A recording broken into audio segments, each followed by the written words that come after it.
Hello everyone, my name is Michael and welcome back to Sovereign Gaming, where we are continuing our world build of The Sims 3. And in this case we are building out the SimCity series that I started earlier this week, I suppose. Anyways, the goal for today is actually to build the criminal hideout. Now, the reason why I wanted to start with the criminal hideout is because we are in the port area, the industrial port area. And so the criminal hideouts offered within the game and in the Sims 3 expansion packs all have some sort of an industrial feel to it. And so I actually really thought that it was an appropriate place to start, since the asset that I ended up choosing, which was the Starlight Shores cement shoe factory, which I think is funny. Anyways, the reason why I chose that is because it had a lot of the themes that I was really looking for to convey within the industrial port area, being that there are some tanks involved, storage tanks, excuse me, and also the also just generally the look and feel. It's a little more rustic, it feels a lot more industrial, and it looks like it would be a legitimate factory, although we know better. It does look like a legitimate factory that would be within an industrial district in a city. In the Create a World episode, I was experimenting a lot with the different lot sizes and kind of seeing what would fit in to each subsequent lot size. So you can actually watch that video if you wanted to see me kind of struggle there. But what surprised me was that the cement shoe factory that came with Starlight Shores is actually quite large. And I had to end up fitting it in a 50 by 50 lot. And as you can see here, I'm actually allowing the asset itself, the cement shoe factory, just do most of the heavy lifting and most of the work for me. It's already, I think it's, in my opinion, one of the best designed criminal hideouts that ever came with the game. And so because I wanted it in an industrial area, there was not much more that I could add on to it. Except for, of course, the storage tanks that came with the Into the Future expansion pack, which you see me getting from the buy debug mode. So those are certainly objects that I continue to use throughout the port build in the SimCity Create a World world that I'm creating. So you can expect to see some more of those storage tanks from the Into the Future expansion pack as we go along here. Now, I don't know what it's like in The Sims 4 because I really honestly haven't played it, since it's just not my cup of tea.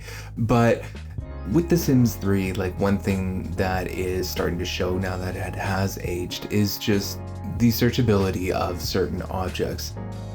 With the decorative furniture and the decorative items being offered, there's a lot to really go through, and you can just tell here that I get distracted here and there just looking for simple things like boxes and stuff. I'm like, oh, what's this or what's that? So I definitely do a little bit of browsing throughout all of my lot builds, to be completely honest, because sometimes I'll just get like some sort of an idea and I just want to play around with the object. So even though like the searchability of actual decorative objects is something that could be improved on if someone ever wanted to do a mod for that, it's also a good thing in a way, just because it'll actually give me some ideas and I actually get to see like what I have to work with. So you'll see me browse and actively browse, I should say, within pretty much all of the different furniture categories there, and that includes the buy debug mode, which I feel is also another another disorganized mess all of itself. The Sims 3 really doesn't do a great job of really adding in industrial-like areas.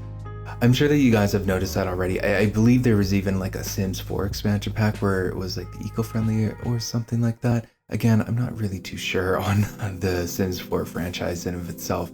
But when it comes to the limited options within the industrial setting that I am looking to convey, I really had to lean into using some of the junkyard assets, which I actually do really love and appreciate. The Sims 3 Ambitions was an expansion pack that was, in my opinion, it should have been the first one released as opposed to World Adventures. But Ambitions was, at the time, I didn't appreciate it. I actually didn't really care for it too much, if I'm going to be completely honest with you, but I've really grown to love Ambitions as an expansion pack. And I know a lot of people are Sims 3 Ambitions stans, and I can totally see why. Now, it isn't just the junkyard assets that have convinced me of such. I also really enjoy the firefighting career. Like, it added in a whole bunch of careers there that really helped to make add some polish into the game. And some of the best parts of the Sims 3 Ambitions, in my opinion, is actually some of the decorative objects that came with it. And so, yeah, when it comes to actual junkyard functionality, like, I do end up doing a junkyard build next. So you can look forward to seeing that in the next lot build episode that I do for SimCity. As for this right now, I do end up making the junkyard spawners functional, and they are present within the lot and all of that. So even though there's like a bunch of junk piles lying around at the back of the C-Ment shoe factory, this was absolutely something I wanted to be functional. So that's why I really included it in here. I wanted to have more than one place for Sims to really get their junk, and at the back of the C-Ment shoe factory made a lot of sense.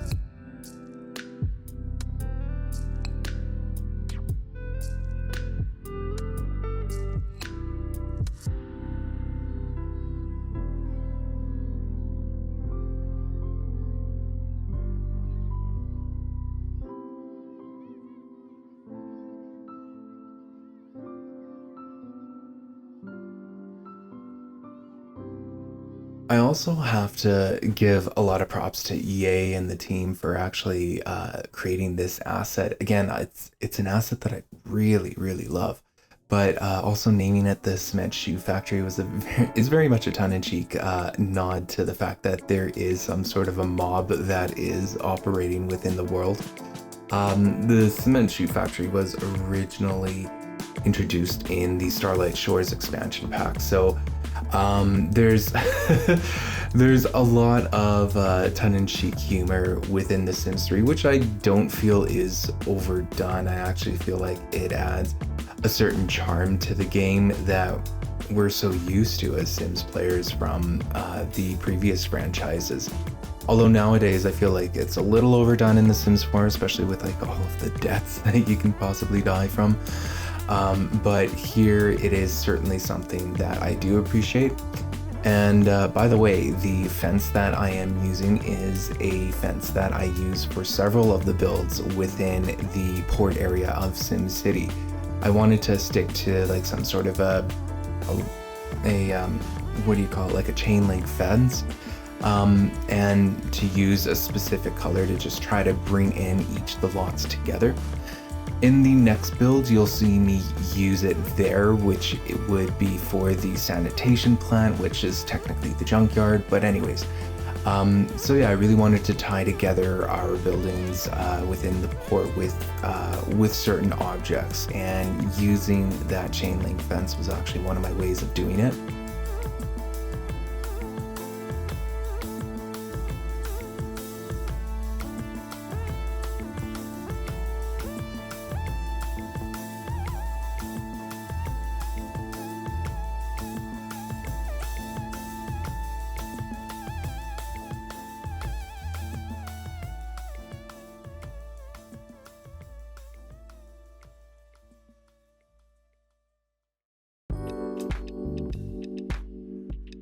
In my builds, you'll see me do some strange things, such as adding like a really obnoxious colored tile on the floor.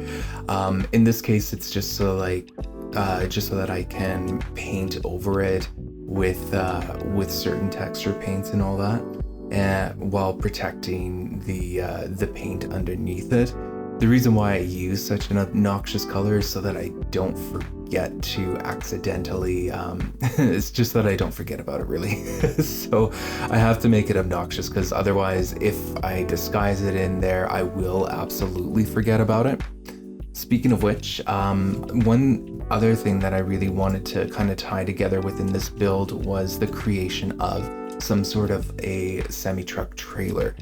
And so you'll see that build come alive here, and it was actually something that I had to make some design choices with. Specifically when it comes to the wheels, I actually ended up using the fire hose that came with Ambitions, if I remember correctly, and I just recolored the fire hose. I swear there was like some sort of a wheel object within The Sims 3, but I guess that just wasn't the case, and I was just remembering it wrong.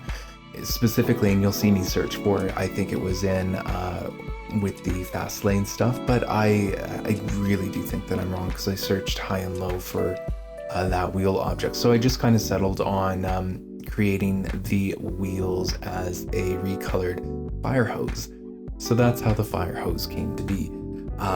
Came to represent the semi-truck trailer there.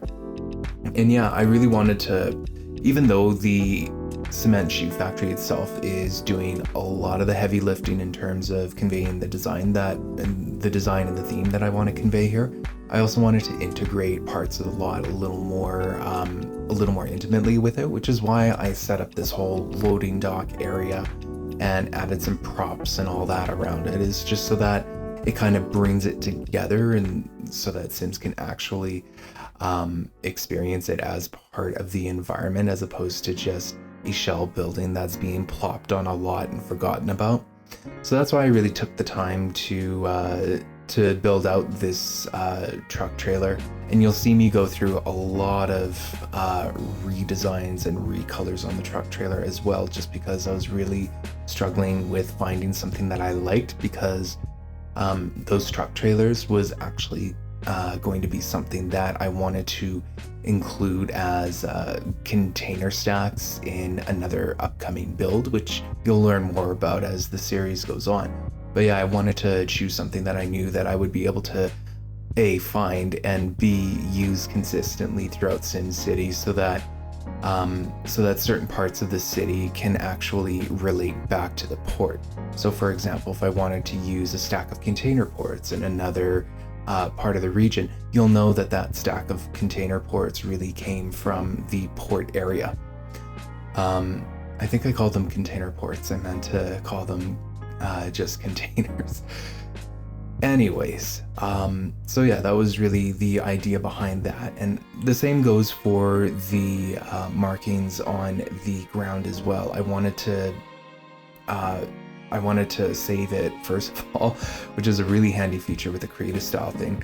And yeah, use those kind of markings as ways to communicate different areas. So yellow would be caution, for example. And now I'm no expert on what markings actually mean in real life, so there might be some of you out there that are more more knowledgeable on the matter. So I mean, if you want to leave a comment and kind of help educate me, and I guess the rest of our viewers as well, like what those markings actually go to represent, that would be wonderful. Unfortunately, I wouldn't be able to actually include that feedback for a long time, because I'm gonna have to upload the world before I actually edit lots again. But I'm interested to actually hear and listen to what kind of knowledge you can impart there, if you know what actual warning markings mean.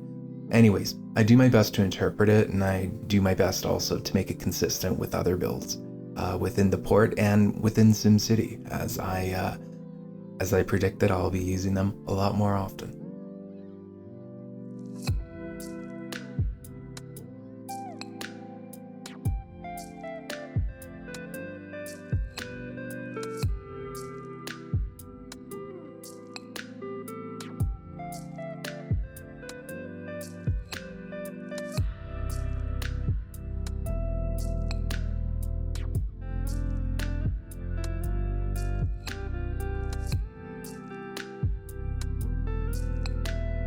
speaking of which, when it comes to lot builds, this will be one of the few episodes that I release for a while. I think I've explained it before, but I pretty much ran into an issue where I made a dumb decision and decided to download some extra Sims 3 store stuff. And what that ended up doing was it ended up just not playing nice with the Create a World tool itself. So what it's now not allowing me to do is edit in game, access the edit in game mode where I can actually do lot builds. So unfortunately, this the cement shoe factory is actually one of the last builds that I do for the port. What that just means is that I'll be focusing a lot of my time on just trying to build the SimCity world itself, and then what I plan to do is actually export it and then edit it actually in game, not in the editing game mode, but actually edit it while the game is actually playable. So yeah, I hated that, but I hated that it had to be that way, but I guess it was just really the universe saving my butt, I suppose, when it comes to using the editing game mode. One thing that I do notice when it comes to custom worlds, or one thing that I noticed when creating custom worlds in the past, is that the lots themselves actually take up quite a bit of memory. Like if you've got a fully built out city, it's pretty taxing on your computer system. Now granted, I think that my computer system would have been able to handle pretty much all of the lots, or in theory it should, because this is a very old game, and this is a very new computer that I purchased specifically for gaming. So yeah, the lot building is going to be very limited within this series, but that just means that I've got to focus more on actually creating the world, as opposed to jumping back and forth between creating the world and then jumping into a lot build. So just kind of treat this and the next couple of lot build episodes as a bit of a teaser of what's to come for, what's to come for the SimCity build series.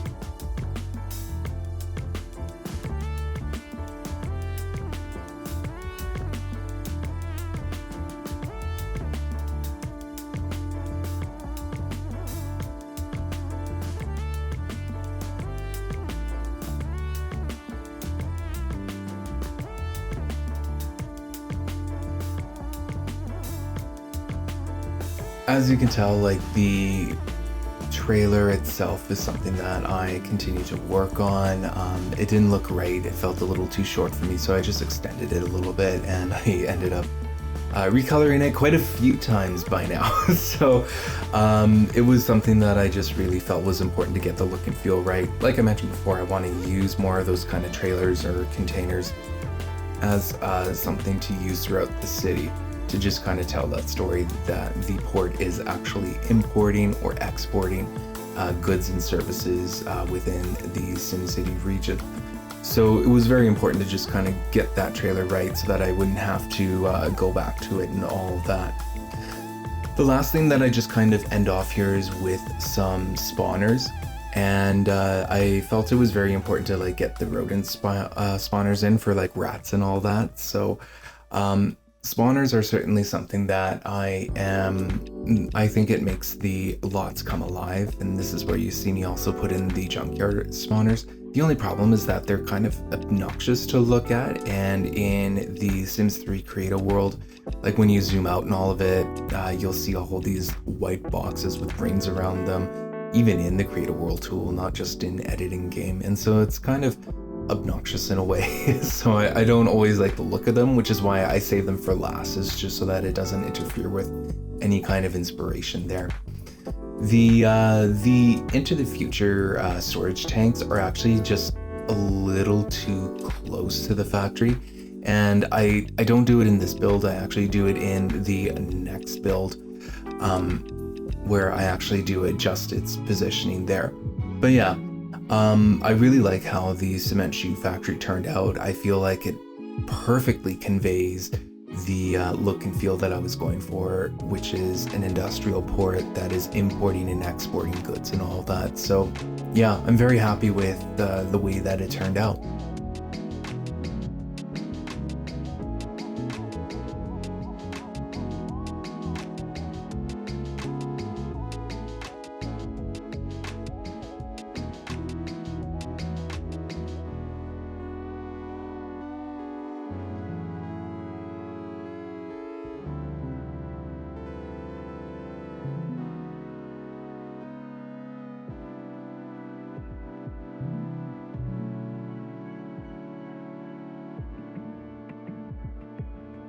I've already mentioned it before, but the next build that I will be doing, which will be the next episode coming up, will actually be a sanitation plant. Except it's not just any kind of a sanitation plant, it is a junkyard.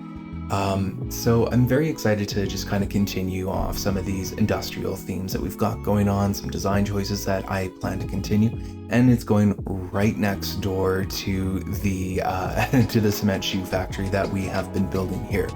If you watch the Create a World episode for SimCity, which is the first episode, you would have been able to see what the final product is, but I'm more than happy to actually show you how that final product came to be and to share some of my inspirations behind it as well. Anyways, I just want to thank you again for watching, and I hope you have yourself a wonderful day.